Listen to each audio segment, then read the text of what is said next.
ഇന്നൊരു ഉച്ചയ്ക്ക് ശേഷമുള്ളൊരു day in my ലൈഫാണ് കേട്ടോ. ഞാൻ പതിവ് പോലെ തന്നെ അനിയത്തിയുടെ വീട്ടിലാണ്.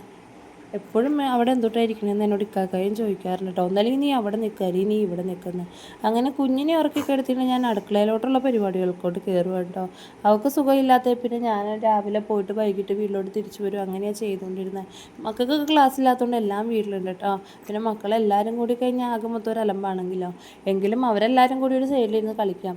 ഉച്ചക്കത്തേക്കുള്ള ഫുഡിന് തക്കാളി ചമ്മന്തി രാവിലെ തന്നെ ആക്കി വെച്ചായിരുന്നു. പിന്നെ ചാറുകറി എന്തെങ്കിലും ഉണ്ടാക്കാൻ വേണ്ടി സാമ്പാർ ഉണ്ടാക്കാമെന്ന് കരുതിയിട്ടാ ഫ്രിഡ്ജിലിരുന്ന 3-4 കഷ്ണങ്ങളൊക്കെ പെറുക്കി കൂട്ടി ഒരു സാമ്പാർ തട്ടിക്കൂട്ടാന്ന് വെച്ചാൽ അപ്പോഴത്തേക്കും കഞ്ഞി തിളച്ചേർന്നിട്ടാ. കഞ്ഞി മേടിക്കാനായിട്ട് ഇതാ വടിക്കലത്തിന് പകരം അവളെ എലിപ്പെട്ടി പോലത്തെ ഒരു സാധനം മേടിച്ച് വെച്ചിട്ടുണ്ട്. ഇത് ഓൺലൈനിൽ നിന്ന് മേടിച്ചതാണ് കേട്ടോ. അങ്ങനെ ഈ സാധനത്തിൽ ഞാൻ ആദ്യമായിട്ട് പഠിക്കാൻ പോകുന്നത്. ശരിയാവോ ഇല്ലയോ എന്നൊന്നും അറിയില്ല, ഒരു പരീക്ഷണമാണ്. പക്ഷേ എനിക്ക് ഇതിൻ്റെ അകത്ത് പഠിച്ച് പരിചയമില്ല കേട്ടോ. ഞാൻ സാധാരണ പഠിക്കലുണ്ടെങ്കിൽ മാത്രമേ കഞ്ഞി ഊറ്റാറുള്ളൂ. അങ്ങനെ ആദ്യത്തെ പരീക്ഷണത്തിന് വേണ്ടിയിട്ട് ഞാൻ കുറേയൊക്കെ പേടിച്ച് വെള്ളമൊക്കെ ഊറ്റിക്കളഞ്ഞ് ട്രൈ ചെയ്തുകൊണ്ടിരിക്കുക കേട്ടോ. പക്ഷേ ഇതെന്ന് പറഞ്ഞു കഴിഞ്ഞാൽ ഭയങ്കര എളുപ്പമാണ് കേട്ടോ. നമുക്ക് വടിക്കലത്തിൽ ഊറ്റുന്നതിനേക്കാൾ എളുപ്പമാണ്. എനിക്ക് ഒരുപാട് ഇഷ്ടമായിട്ടാണ്. കാരണം അതിൻ്റെ അകത്താകുമ്പോൾ വെള്ളം പോവും, അല്ലെങ്കിൽ മൂടി തുറന്ന് പോകും എന്നൊക്കെയുള്ള പ്രശ്നങ്ങളുണ്ട്. ഇത് സിങ്കിലോട്ട് വെക്കുകയാണെങ്കിൽ ഇതിൻ്റെ അകത്തോട്ട് ഊറ്റുകയാണെങ്കിൽ മൂടി ടൈറ്റായിട്ട് അതിൻ്റെ ആ ഗ്യാപ്പിൽ തന്നെ ഇരുന്നുള്ളൂ കേട്ടോ. നല്ല പ്രോഡക്റ്റാണ്, മീഷോന്ന് മേടിച്ച പ്രോഡക്റ്റാണ് കേട്ടോ.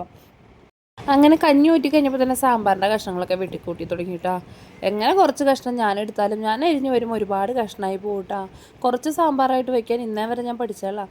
അങ്ങനെ കഷ്ണങ്ങളൊക്കെ അരിഞ്ഞ് സാമ്പാറിൻ്റെ പണി കഴിഞ്ഞിട്ട് അത് കുക്കറിൽ വിസിലടിച്ച് വെന്ത് കഴിയുമ്പോഴേക്കും പിന്നെ മസാലപ്പൊടികളും പുളിയും വെള്ളം ഊറ്റിയാൽ മതിയല്ലോ. അങ്ങനെ സാമ്പാർ അതിൻ്റെ അകത്തോട്ട് പാകാക്കാൻ വേണ്ടിയിട്ട് കയറ്റിയിട്ടുണ്ട്. അത് കഴിഞ്ഞ് കൊച്ചിനെ ചെന്ന് നോക്കാൻ പോയപ്പോഴാണ് ഹാളിലെ മേളം കാണുന്നത്. എല്ലാം കൂടി തകർത്ത കളിയിലാണ് കേട്ടോ. പിന്നെ കൊച്ചാണെങ്കിൽ ഭയങ്കര കരച്ചിലായിരുന്നു. അങ്ങനെ വന്ന് കുറച്ച് നേരം അവനെയൊക്കെ എടുത്ത് സമാധാനിപ്പിച്ച് ഉറക്കാനുള്ള പരിപാടിയിലാണ്.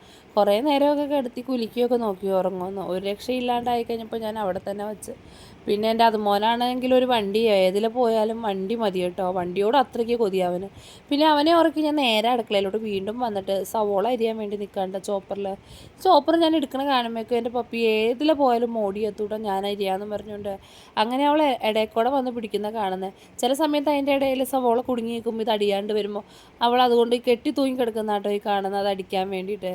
സമയമില്ല മോനെ, കൊച്ചണിക്കുന്നതിന് മുമ്പ് എനിക്ക് പണി തീർക്കണം, മാറും. അവൾ ഉമ്മയെ സഹായിക്കാൻ ഞാൻ പണി ചെയ്തു തരാമെന്നൊക്കെ പറഞ്ഞുകൊണ്ടാണ് എൻ്റെ കൂടെ അടുക്കളയിൽ കൂടിയേക്കുന്നത്. അവൾ പണി ചെയ്യാൻ നിന്ന് ഒരു പണിക്ക് ഞാൻ 2 പണി എടുക്കേണ്ടി വരും. ഇപ്പോൾ തന്നെ ഞാൻ 10 സവോള അരിയേണ്ട നേരം കൊണ്ട് ഒരെണ്ണം പോലും അരിയാൻ അവൾ സമ്മതിച്ചല്ലാണ്ട് എൻ്റെ കയ്യിൽ കയറി പിടിച്ചുകൊണ്ടിരിക്കുക. അങ്ങനെ ഒരുവിധം സവോളയൊക്കെ അരിഞ്ഞ് തീർത്ത് 2-3 പച്ചമുളകും കൂടി വെട്ടിയിട്ടാണ്. അത് വേറെ ഒന്നിനുമല്ല, സാമ്പാറിൻ്റെ കൂടെ മുട്ട ചിക്കാൻ വേണ്ടിയിട്ടാണ്. മീനൊന്നും കിട്ടിയില്ലായിരുന്നു. എനിക്ക് എന്തെങ്കിലും മുട്ടയോ ഇറച്ചിയോ ഇല്ലെങ്കിൽ മീനോ എന്തെങ്കിലും ഇല്ലെങ്കിൽ ചോറ് കഴിച്ചിട്ട് പാടാണ് കേട്ടോ.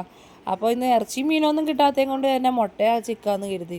അങ്ങനെ സാമ്പാറിൻ്റെ മസാലക്കൂട്ടൊക്കെ കൂട്ടി മുട്ട ചിക്കലൊക്കെ കഴിഞ്ഞിട്ട് റൂമിലോട്ട് വന്നിട്ടാ. നിർത്താണ്ട് കൊച്ച് കരച്ചിലായപ്പോൾ സൂചി കുത്തിയിട്ടിരിക്കുന്ന അവൾ തന്നെ കൊച്ചിനെടുത്ത് പിന്നെ ഉറക്കാൻ തുടങ്ങി. അത് കഴിഞ്ഞ് കൊച്ചിൻ്റെ ഉറക്കമൊക്കെ കഴിഞ്ഞ് കഴിഞ്ഞപ്പോൾ ഞാൻ മുട്ട കൂട്ടി മക്കൾക്ക് ചോറ് കൊടുക്കാനിരുന്നിട്ടാ. അവൻ കറി എന്താണേലും കൂട്ടി കഴിച്ചോളും. പക്ഷെ പപ്പിക്ക് കറി അല്ലെങ്കിൽ എരിവൊന്നും പറ്റൂല കേട്ടാ. അവരുടെ ഫുഡ് വാരി കൊടുക്കലേണ്ട് ഞങ്ങൾ ഫുഡ് കഴിക്കാനിരുന്നിട്ട് തക്കാളി ചമ്മന്തിയും സാമ്പാറും അതുപോലെ മുട്ട ചിക്കിയത് അച്ചാറും കൂട്ടിയിട്ട് ഫുഡ് അടിച്ച് ഫുഡിങ്ങൊക്കെ കഴിഞ്ഞ് കഴിഞ്ഞിട്ട് നേരെ റൂമിലോട്ട് കയറി. പിന്നെ എനിക്ക് എന്തെങ്കിലും ഫുഡ് കഴിച്ച് കഴിഞ്ഞാൽ മധുരം കഴിക്കൽ നിർബന്ധമാണ്. ഒന്നും കിട്ടിയില്ലെങ്കിൽ പഞ്ചസാരയെങ്കിലും ഞാനിത് വായിലിടും. ഷുഗറും കൊണ്ടൊന്നും അല്ല കേട്ടോ, മധുരം എനിക്ക് ഭയങ്കര ഇഷ്ടമാണ്. അതുകൊണ്ട് അങ്ങനെ ഞാൻ നേരെ റൂമിൽ കയറി കുറച്ച് നേരം ഞങ്ങൾ TV ഒക്കെ കണ്ടിരുന്ന് ഉറങ്ങാനുള്ള പരിപാടിയിലാണ് കേട്ടോ. പക്ഷെ എൻ്റെ കയ്യിലിരിക്കുന്നതിനെ ഉറക്കമില്ലാത്തടത്തോളം കാലം എനിക്കും ഉറക്കമില്ല കേട്ടോ. അങ്ങനെ കുറേ നേരം TV ഒക്കെ കണ്ടിരുന്നു. പിന്നെ അതുങ്ങളെയൊക്കെ ഉറക്കിയ ഗ്യാപ്പിൽ ഞാനും ഉറങ്ങാൻ കിടന്നപ്പോഴേക്കും ഇവൻ മതിയായ കരച്ചിൽ തുടങ്ങി. ഇവൻ്റെ കരച്ചിലിൻ്റെ സൗണ്ട് കേട്ട് അവനും എണീറ്റ്. അപ്പോഴത്തെ എൻ്റെ ഉച്ചയുറക്കം എന്ന് പറഞ്ഞാൽ മോഹം വ്യാമോഹമായി മാറിയിട്ടാണ്. പിന്നെ വൈകിട്ടായി കഴിഞ്ഞ് കഴിഞ്ഞപ്പോൾ അവന് ചായ വേണം എന്നുള്ള നിലവിളിയായിട്ട് കേൾക്കുന്നത്. എന്നെ കിടത്തൂല, ഇന്ന് ഉറക്കമില്ലാന്ന് എനിക്ക് മനസ്സിലായതോടുകൂടി പിന്നെ ചായ വെച്ച് കൊടുക്കാൻ വേണ്ടി എണീറ്റ്. അല്ലെങ്കിൽ പിന്നെ അവൻ അത് കൊടുക്കുന്നവരെ എനിക്കും സ്വൈര്യം തരൂല. നീ വച്ചേക്കുന്ന കണ്ണട കണ്ടോ, ഗ്ലാസ് ഇല്ലാത്തൊരു കണ്ണടയാണ് കേട്ടോ. അങ്ങനെ ചായയൊക്കെ ഉണ്ടാക്കി കൊടുത്ത് അവനെ ആ പിണക്കമൊക്കെ മാറ്റിയിട്ടാ. പിന്നെ കുറേ നേരം മക്കൾ അവിടെ ഇരുന്ന് കളിച്ച് അത് കഴിഞ്ഞപ്പോൾ ഇവനെ ഞാൻ കുറച്ച് നേരം ഇവരെ ശല്യമില്ലാതിരിക്കാൻ വേണ്ടി ഉറക്കി തൊട്ടി കയറ്റി കെടുത്തിയതാണ്. വൈകിട്ടായപ്പോഴേക്കും 2 ഹോംവർക്കും പഠിക്കാനുള്ള കാര്യങ്ങളൊക്കെ ആയിട്ട് ഇറങ്ങിയിട്ടാണ്. നാളെ സ്കൂളുള്ളത് കൊണ്ട് തന്നെ. അപ്പോഴത്തേക്ക് എൻ്റെ പപ്പി കിടന്ന് ഉറക്കം പിടിച്ചേർന്ന്. പകൽ കിടന്നുറങ്ങിയാൽ പിന്നെ രാത്രിത്തെ ഉറക്കമൊക്കെ കണക്കാണ്ട. പിന്നെ വൈകിട്ട് എല്ലാത്തിനും ചായക്കായിട്ട് ഫ്രഞ്ച് ഫ്രൈസ് വറുത്ത് കൊടുക്കാമെന്ന് പറഞ്ഞു. എനിക്ക് ഈ സാധനം അത്രയെങ്ങാണ്ട് പിടിക്കൂല കേട്ടോ, കിഴങ്ങിൻ്റെ ചുക. അതുകൊണ്ട് തന്നെ എനിക്ക് വേണ്ടി ഞാൻ നഗറ്റ്സും വറുത്ത് ഈ വോയിസ് കൊടുക്കുമ്പോൾ എൻ്റെ അടുത്ത് കിടന്ന് കുഞ്ഞിച്ചെറുക്കൻ കിടന്ന് വെറുതെ ഒച്ചപ്പാടുണ്ടാക്കിക്കൊണ്ടിരിപ്പുണ്ട് കേട്ടോ. അങ്ങനെ അവർ ചായക്കുള്ള കടികളൊക്കെ എടുത്തു കൊടുത്തിട്ട് ഓരോരുത്തർക്കും സെപ്പറേറ്റ് പാത്രത്തിൽ കൊടുത്തിട്ടാ. അതല്ല എങ്കിൽ ഒക്കെ കൂടി പിന്നെ ഇടിയാവും, എനിക്ക് കൂടി നിനക്ക് കുറഞ്ഞു എന്നൊക്കെ പറഞ്ഞുകൊണ്ട്. അതുകൊണ്ട് മൂന്ന് പാത്രത്തിലാക്കി കൊടുത്തിട്ടുണ്ട്. അത് കഴിഞ്ഞ് അവളെ വിളിച്ചെണീപ്പിച്ചിട്ട് ഞാൻ അവക്കടെ ഹോംവർക്കിനും വേണ്ടിയിട്ട് ഇരുത്തി. പിന്നെ രാത്രി ആയി കഴിഞ്ഞപ്പോൾ ഉമ്മച്ചി നേരെ അങ്ങടാട്ടോ വന്നത്, ഞാൻ അവിടെ ഉണ്ടെന്ന് പറഞ്ഞപ്പോൾ. അങ്ങനെ ഉമ്മച്ചിയും വന്നു. ഉമ്മച്ചി വന്നത് സന്തോഷപ്രകടനാട്ടോ ഉണ്ടായിരുന്നു. നക്ഷത്രത്തിലെ ജഗദീഷാണ് മരുന്നും പറഞ്ഞ് ഞങ്ങൾ ഇടയ്ക്ക് കളിയാക്കൂട്ടോ. ചിലപ്പോൾ ഒരുത്തൻ കരയാണെങ്കിൽ ഒരുത്തൻ ചിരിക്കും. അങ്ങനെ രാത്രി ആയപ്പോൾ അവൾക്ക് സൂചി വയ്ക്കാൻ പോകാനായിരുന്നു. അപ്പോൾ അനിയൻ വരാമെന്ന് വേണ്ടി അവനെ നോക്കി നിൽക്കുന്ന കേട്ടോ. അങ്ങനെ അവൾ കൊച്ചുങ്ങളെ കൂട്ടാണ്ട് അവൾ ഹോസ്പിറ്റലിൽ പോകാൻ വേണ്ടിയിട്ട് നിൽക്കുക.